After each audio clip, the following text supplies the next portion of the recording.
पग मेरे solar Eclipse lunar Eclipse solar Eclipse lunar Eclipse. हालांकि बात बहुत सिंपल है। नंबर 1, सोलर इक्लिप्स के दौरान सूरज, चांद और जमीन एक सीन में एक दूसरे के आमने सामने आते हैं, जबकि लूनर इक्लिप्स में सूरज, जमीन और चांद एक सीन में एक दूसरे के आमने सामने हो जाते हैं। नंबर 2, जब चांद सूरज की रोशनी को जमीन तक पहुंचने से रोक देता है और इसका अपना तारीख साया जमीन में पड़ने लगता है तो ये कहलाता है सोलर इक्लिप्स। और जब जमीन सूरज की रोशनी को चांद तक पहुंचने से रोक देती है और अपना साया चांद में डालती है तो ये कहलाता है lunar Eclipse. Number 3, solar Eclipse नए चांद के वक्त लगता है और लूनर इक्लिप्स पूरे चांद के वक्त लगता है। नंबर 4, सोलर इक्लिप्स सिर्फ 40 मिनट का होता है, ज्यादा से ज्यादा 7 मिनट, और लूनर इक्लिप्स 30 मिनट से लेके 100 मिनट का भी हो सकता है। नंबर 5, सोलर इक्लिप्स जमीन में सिर्फ उन जगहों पे नजर आता है जहाँ इक्लिप्स के दौरान चांद का साया जमीन पे पड़ता है, जबकि लूनर इक्लिप्स उन तमाम जगहों पे नजर आ सकता है जहाँ चांद उफक से ऊपर हो। नंबर 6, सोलर इक्लिप्स की सिर्फ 4 किस्में होती है, टोटल, पार्शियल, एनुअल और हाइब्रिड, जबकि लूनर इक्लिप्स की सिर्फ 3 किस्में होती है, टोटल, पार्शियल और प्यूनबरल।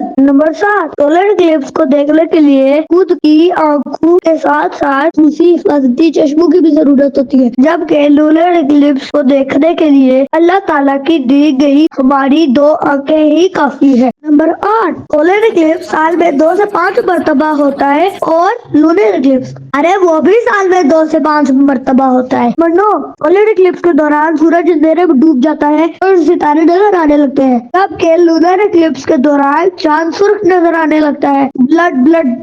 ब्लड मून यार, इतनी सी बात थी जिसको किसी ने समझाने के लिए 20 मिनट की वीडियो बना डाली।